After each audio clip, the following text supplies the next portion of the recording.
It's me again, Alona, your nurse educator today.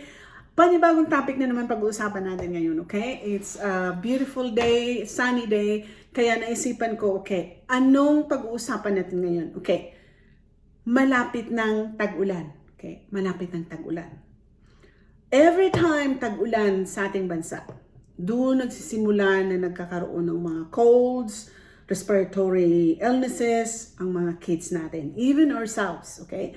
Normal yan dahil it's a change of weather, it's a change of temperature na minsan lumalabas yung singaw sa lupa, dumadami yung mga mikrobyo, nabubuhay uli yung mga mikrobyo because of the rain. Kaya ang discussion natin ngayon is about anong gagawin natin pag may ubo, may lagnat, may sipon, etc., may diarrhea si baby, at anong gagawin nating treatment or prevention para maiwasan natin na takbo kaagad sa hospital, okay? Now, when it comes to respiratory illnesses such as sipon, ubo, normal sa mga babies, especially pag either your bottle feeding or your breastfeeding. Normal sa mga babies na minsan they refuse to feed, to eat pag may cold sila, pag may sipon sila, pag may ubo sila. Why?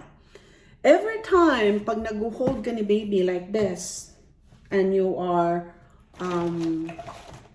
let's say you're bottle feeding like that. Minsan, itong baby na to, dahil plug yung nose, clog yung throat, minsan si baby hindi nakakapag-swallow. Nahihirapang mag-swallow. At nahirapan ding huminga. Kaya, pag ikay nagbe-breastfeed ngayon, mga mommies, and you feel like may sipon si baby, may cold si baby, bakit si baby refuse to feed, iyak ito ng baby ng iyak. Umiiyak lang sila. You know why? Because they're feeling frustrated.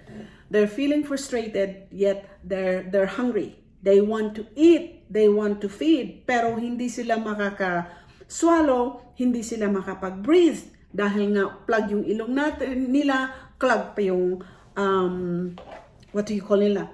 Respiratory yung esophagus nila. So, what do you need to do pag itong nangyayari na may karamdaman si baby and you want to breastfeed the baby?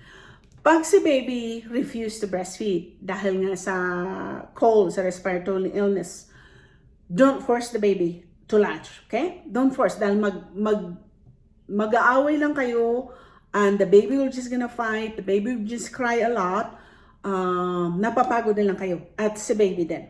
So what you need to do, if you feel like hindi talaga kayang babying mag-latch, you can express your milk, okay? Doon sa video ko on how to manually express your breast, go back there, watch that video, express your milk, put it in a cup, do a cup feeding if you want. You can use your milk, put it in a bottle, feed the baby, or kung kaya nyo talaga na i-latch si baby, but latch the baby upward position.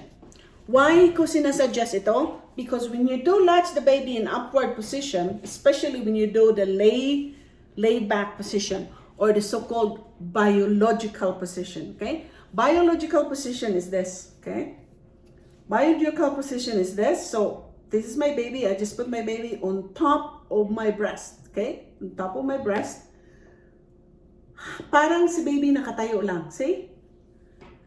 So, hindi ako nakahiga. Naka-lean back lang ako sa chair. Now, when you do this, yung airway ni baby still opens. Open yun. So, hindi nahihirapang mag-swallow si baby. Open din yun at hindi din nahihirapang mag-breathe si baby. Kasi open yung airway niya. Ngayon, pag pahigain mo si baby ng like this, minsan, hindi fully open yung respiratory airway ni baby. Okay? So when you do a lean back position, like this, let the baby breastfeed. And this is, ipo-point out ko to ha, I do this one in my clinic. When you do the lean back position, natatakot ka na si baby hindi makahinga. Kasi yung nose ni baby is napipisa doon sa breast ko. Got it? Don't worry. You know why? Look at this way. Hawakan niyo yung ilong niyo. When you're watching this, hawakan niyo yung ilong niyo. Okay? Put your 2 fingers in your nose, on top of your nose. Press it. Nakakahinga kayo? Hindi. Nakakahinga kayo. Kasi open yung bibig niyo. Okay? So, don't be too worried na si baby hindi makakahinga when the nose is pressed down like this. Kasi kahit na-press down like this, pinapalapad natin yung ilong natin. Ano? Kahit ipipress nyo yung nose nyo like this, may airway pa rin na nakakapasok. Okay? May airway pa rin nakakalabas, nakapasok yung hangin in and out. Okay?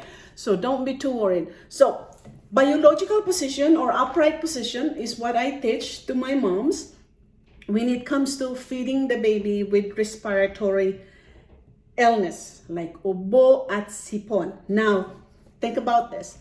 Every time, minsan, pag nagbo-bottle feed ka o ka-feeding ka, pag nag-ubo si baby, minsan kasama susuka si baby. Okay? Normal yun. That every time magka-cough si baby, parang nasusuka si baby, mabuti nga yung sumuka para matanggal talaga yung phlegm. We want to get rid of that phlegm. Okay? We want to get rid of that phlegm. And the only way we can get rid of that phlegm minsan is to baby to cough out. Ang minsan nga sinasabi ko sa mga nanay, pag si baby may ubo, tapos prepare na si mom to breastfeed, minsan sinasabi ko sa nanay, when you're changing your diaper, di ba normally, umiiyak minsan ng baby pag change natin ng diaper dahil ayaw nila yung na-expose, nahanginan sila, yung cold air, ayaw nila ng ganun, kaya umiiyak sila. Sasabihin, minsan sinasabi ko sa clinic, it's okay, let the baby cry for maybe 10 seconds. Kasi pag nag-cry si baby, ubo ng ubo si baby, nailabas ni baby yung mga flames. So that's my main purpose of doing that.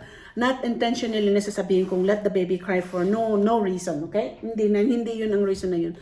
The reason for that is gusto ko na mag-cough out si baby para matanggal yung flame. Once kasi matanggal yung flame ni baby, then baby will be able to swallow. Mahirap si baby mag-swallow pag nakabara yung flame. Okay. Another thing na tinuturo ko sa mga nanay when it comes to baby na may ubo at sipon, yung for example, yung talagang plug yung nose ni baby na hirap huminga, you can have a steamer. Kung hindi mo kayang bumili ng steamer sa humidifier or steamer sa bahay, don't buy it. Just get a caldero or kettle, boil the water, and then let's say you're in the kitchen. Let's say you're in the kitchen and the water is boiling. The water is boiling. So yung steam ng water lumalabas na. So just carry your baby around, just stand there. So that the air, magiging moist yung air. Lalo na pag summer minsan sa atin ang weather talaga pag minsan dry na dry. Pag moisture na yung air, minsan it relieves nose plug. Kaya nakakatulong yun sa baby. Kung wala kayong humidifier or steamer sa bahay for infants, okay? You don't have to spend money for that. So, I hope you learned something from these ideas. Kung sakasakaling magkakaroon, knock on wood, ng colds or cough ang baby niyo. How about these babies na may diarrhea, feeling nauseated, or kaya abdominal cramps? Itong mga to, kalimitan, pag may diarrhea si baby, may abdominal cramps na kasama, minsan si baby hindi nagbe-breastfeed. Kasi iba yung kabag ng tiyan. Masakit yung tiyan, minsan yung baby na to iyak ng iyak. So what's the best position pag nagpi-feed ka, breastfeed ka, o nag-formula feed ka sa baby na to? Again, avoid compression sa stomach. Pag napi-feel nyo na si baby, parang may kabag, parang may, because may diarrhea si baby. So avoid compression dito. Kasi pag nilagyan mo ng pressure ito, lalo tuloy umiiyak si baby, nasasaktan si baby. So what's the best position na mag-breastfeed ka or mag-bottle feed ka nitong baby na to? Either way, you can lay the baby flat in the pillow, okay? With Okay, put the pillow in, put the baby on top. You can do that, okay? Kasi hindi namin ina-advise sa Canada to give baby a pillow until the year 2 years old. Pero nakikita ko yan sa Pilipinas na punong-puno ng pillow si baby. Sa side, sa head, sa anywhere. So, we don't use pillows for babies in Canada, okay? And I think it's US too. So, put the baby on top of the pillow kung gusto mo, more comfortable, and then you can feed the baby like that para hindi makukompress yung tummy. Okay? There are times na pag si mom gustong mag-football position, kung kaya yung football position, see? Hindi natatouch yung stomach ni baby when you do football. Pag nagaganito kayo, see? Nakakompress yung stomach ni baby. So, there are ways on how you can just play around kung anong feeling nyo, anong comfortable na hold the baby pag si baby not feeling well. Now, sa fever, for sure, it's a very cheap tool na bibili kayo ng thermometer. You have to have that at home. Pag ang baby nyo may fever, that is, dito sa Canada, 37.8 is a slight fever. Okay? Slight. Pag 38 na, medyo mataas-taas na yun. Pag 38, 38.5, tapos lumampas ng 2 days, hindi pa rin bumababa yung fever ni baby, something is not right. There's something infection going on. So, you need the baby to get a check. Pero, let's say for example, today, tine-check mo ang temperature ni baby at ang temperature ni baby was like 37.8. Binigyan mo si baby ng prescribed medication galing sa doktor mo for fever at inoobserbahan mo after 4 or 6 hours, bumaba yung fever, you don't have to see a doctor. So, you only seek medical help sa ubo, sa sipon, sa kabag, sa diarrhea, kung talagang severely hindi nag-stop na yung diarrhea for like 48 hours, okay? Feeling mo na dehydrated na si baby. If the baby is having diarrhea today, and the baby is continually breastfeeding or formula feeding, walang problema sa feeding, the baby is eating, the only thing is the baby may diarrhea, and sometimes when baby gets diarrhea ay pag nagtitithing. So you don't have to takbo kaagad sa hospital for that, okay? But during the time na 2-3 days may diarrhea pa rin si baby at feeling niyo si baby is feeling weak, parang matamlay, feeling lethargic, na parang hindi na dumidede, meaning ibig sabihin dehydrated na si baby, kaya you need to seek medical help, okay? Now, you're the mom, you know better than me about your baby, so look at your baby, observe your baby's behavior, because only you can tell na you need to go see a doctor, okay? Because again, napakamahal ngayon when you see a doctor, napakamahal ngayon when you buy the prescription, dahil kalimitan pa naman, when you go see a doctor, here comes prescription. And then it's just a normal diarrhea dahil nagtititing si baby, right? So, or it's just a normal colds and it can be cured with more fluid. And where that fluid comes, breast milk new, or the formula that you're eating, or the solid food that you're feeding the baby, or from the fruits that you're feeding to the baby. So, yun lang kailangan. When it comes to colds, respiratory illnesses, increase full fluid intake, okay? And that fluid intake could be your breast milk, could be your solid food, and could be your formula, okay? But the formula should be based kung ano talaga yung direction na pinapainom nyo kay baby. Never overfeed your baby with formula, okay? Never. The baby can never be overfed with breast milk, but baby can get overfed with formula. So I hope you understand that.